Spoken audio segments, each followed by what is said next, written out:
Greetings, fellow dungeon delvers, and welcome to Dorans and Dragons, where we work together to come up with Dungeons and Dragons 5th edition builds for your favorite League of Legends champions. Today we're building Riven, the Exile. Riven was a headstrong Noxian who is fully committed to her nation and served with utter conviction and brutal efficiency. She was so talented and dedicated to the Empire that the Emperor himself, Borum Darkwill, gifted her with a runic blade enchanted by LeBlanc. Her faith in Noxus was shattered on the Ionian warfront, though.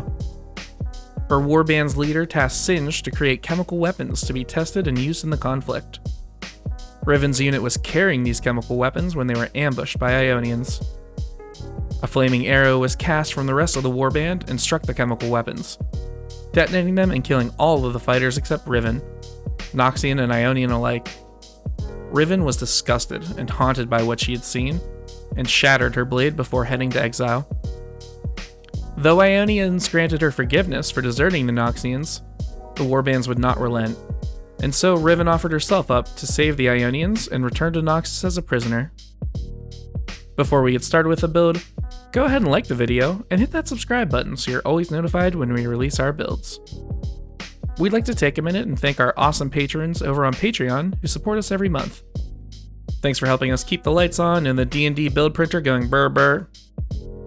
One of our rewards for our patrons is monthly homebrewed content. This month's homebrew is Welcome to the City of Tomorrow, based on Piltover. We released last month's homebrew, Ascent to the Radiant Summit, onto DM's Guild if you're interested in seeing that. Come join us over on Patreon if you're interested in supporting the channel and getting access to some great content. Alright, now let's get into it. First, let's cover the goals of this build.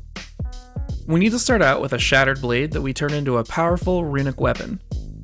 We also need to get mobile, with some dashes and flips and bears, oh my. Finally, we need to be able to empower our strikes in conjunction with the rune blade charging. For race, we're heading back to a staple of the channel with Variant Human. Variant Humans gain a +1 to 2 stats of their choice. We'll pick up Dexterity and Wisdom for obvious reasons later on. We also get to choose a skill proficiency. Acrobatics will help us with those sick flips Riven does on her 3rd Q. Finally, we get that awesome free feat.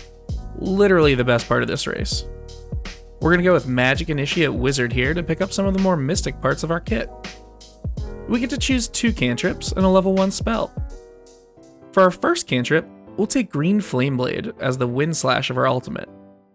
You'll make a melee attack, and if the attack roll hits the target, it takes the usual damage, and Green Flame leaps off your blade and strikes another creature within 5 feet. The damage to the other creature is your spellcasting modifier, which for us is going to be a bit low. But at level 5, the damage does go up to 1d8, and you deal an additional 1d8 to the target you strike in the first place, so that's pretty sweet. The level 1 spell we're going to take is False Life, which will be how we get the shield off our E, Valor. False Life lets you gain 1d4 plus 4 temporary hit points for an hour.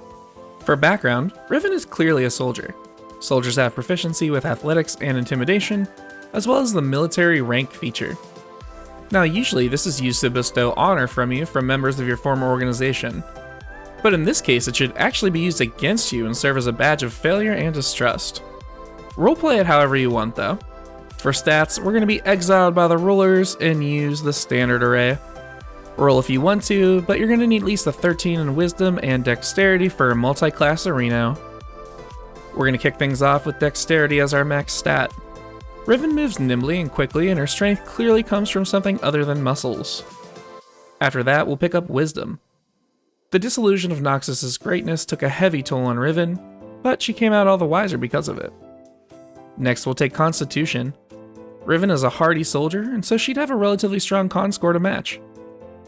Intelligence is going to be at a 12, because I like to believe she's closer to Box on that scale than the people who play her at my elo.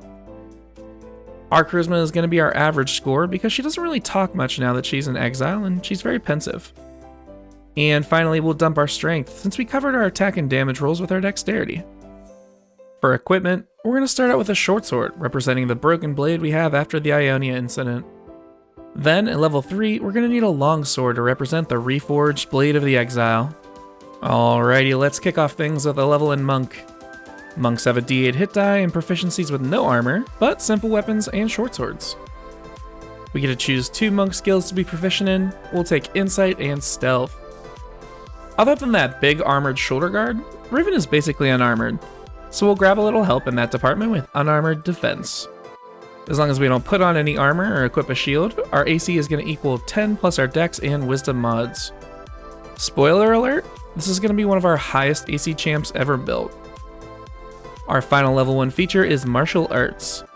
This is a bit wordy, so I'm going to narrow it down to the important parts to us. For our monk weapons, which is going to be our short sword and long sword later on, we get to use our dexterity to make attack and damage rolls instead of strength. Also, whenever you take the attack action, you can make an unarmed strike as a bonus action, which also uses your dexterity for the attack and damage rolls. Second level monks unlock their key. This is a scaling pool of mystical points that enable you to power certain abilities. At this level, we'll learn 3 abilities that each cost 1 key point to use. Flurry of Blows lets you take 2 strikes instead of 1 as a bonus action after you take the attack action. Patient Defense allows you to use the dodge action as a bonus action. And finally, Step of the Wind allows you to take the dash and disengage actions as a bonus action, and doubles our jump distance for the turn. Combining Step of the Wind and casting False Life will give us Riven's E, Valor. We get one more feature this level, Unarmored Movement. This increases our base speed by 10 feet, as long as we're not wearing armor or holding a shield. Level 3 monks choose their monastic tradition. We're going to learn that what is broken can be reforged with the Way of the Kensei. We get to choose 2 weapons, a melee and a ranged, to use as our Kensei weapons. We'll omit the ranged details and focus on the melee ones. Choosing the longsword as our Kensei weapon gives us proficiency with that weapon, and makes it a monk weapon for us as well, granting us the ability to use dexterity for the attack and damage rolls. This also gives us the Agile Parry ability, which lets us gain a +2 to AC as long as we've taken 1 unarmed strike as part of our attack action on our turn. Deflect Missiles is the other feature we gain at this level. You can burn your reaction to deflect or catch any ranged weapon attack.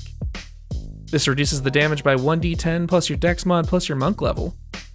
If you reduce the damage to 0, you can catch the missile and fling it back by spending a key point. 4th level monks get the first ability score improvement of the build. We're going to go for a new channel record here. We already got the only feat needed in this build, so we'll be going straight for stat bumps again. Starting with 2 points in dexterity. Level 5 monks unlock extra attack. Now we can make 2 swings of our reforged blade instead of 1 when we take the attack action. We also get Riven's Key Burst ability through Stunning Strike. Whenever you hit a creature with a melee attack, you can spend 1 key point to force a con save on a target. If it fails, it's stunned until your next turn. We're going to end up with 8 possible attacks on our turn and 9 key points, so we'll be able to try and stun in an AoE no problem. 6th level Kensei monks learn 1 with the blade. This makes our Kensei weapons magical for the purpose of overcoming resistances and immunities. Also, we get to make a death strike once per turn. Anytime you hit a creature with your Kensei weapon, you can spend 1 key point to deal additional damage on the attack roll equal to a roll of your martial arts die. These death strikes are going to be the passive damage granted to us by Runic Blade. Alright, let's take a break from Monk for now and pick up our queue with a few levels in Fighter. Fighters have a D10 hit die and grant you proficiency with light and medium armor, as well as shields and all weapons. Level 1 fighters choose a fighting style to specialize in. Since Riven does generally wield her longsword in one hand, we're going with dueling. But if you want great weapon fighting, no one will give you a hard time.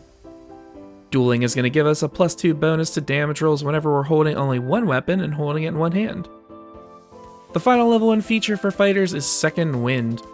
Second Wind lets you, as a bonus action, recover hit points equal to 1d10 plus your fighter level once per rest. As my frequent watchers know, you always want to use this before you burn any hit die on a short rest because it's essentially free healing. Second level fighters only get 1 feature, but it's one of the best in the game, Action Surge. Action Surge is going to let Riven go all out just this once per rest and take an additional action on her turn. This is how we're going to eventually get 8 attacks on a single turn, each with the ability to stun a target. Level 3 fighters choose their martial archetype. We'll go with Battlemaster for those sweet maneuvers. Battlemaster fighters get a pool of scaling die known as superiority die that empower their maneuvers. We start off with 4 d8s that'll eventually scale to 5 d10s. We need 2 maneuvers for our Q, Broken Wings. Sweeping attack gives us Q1 and Q2. Anytime you hit a creature, you can spend a superiority die to try and hit another creature within 5 feet. If the attack roll would have hit them as well, then they take equal damage to the number rolled on your superiority die. Trip attack is going to give us our Q3. Remember to include a nice little flip before you do this. If you hit a creature, you can expend a superiority die to force a strength save as long as its size is large or smaller. Add the superiority die to the damage roll, and if it fails, it's knocked prone. So your Q right now is sweeping attack, action surge, front flip, trick attack, spam mastery 7 emote. 4th level fighters unlock another ability score improvement. Like I said before, we're just going down the stat improvement line with 2 more points into dexterity, maxing it out. Level 5 fighters would learn extra attack, but we already got that from the monk side of the house, so instead we'll just appreciate our extra 1d10 hit points and how sick this build is going to be by the end. 6th level fighters pick up another ability score improvement. Now that we've maxed our dex, we're going to round out an odd score and then head towards capping our wisdom to improve our AC and our stunning strike saves. So we'll take a +1 to wisdom and constitution here. Level 7 Battlemasters learn Know Your Enemy. This is a fun RP opportunity for you and your DM, as long as you observe or interact with another creature for a minute outside of combat. You spend this time sizing the creature up, and your DM will give you 2 characteristics that'll give you an idea of whether they'd kick your butt or you'd kick theirs. 8th level fighters pick up yet another ability score improvement. Let's pick up another bump in our AC and stunning strike saves with 2 more points in our wisdom.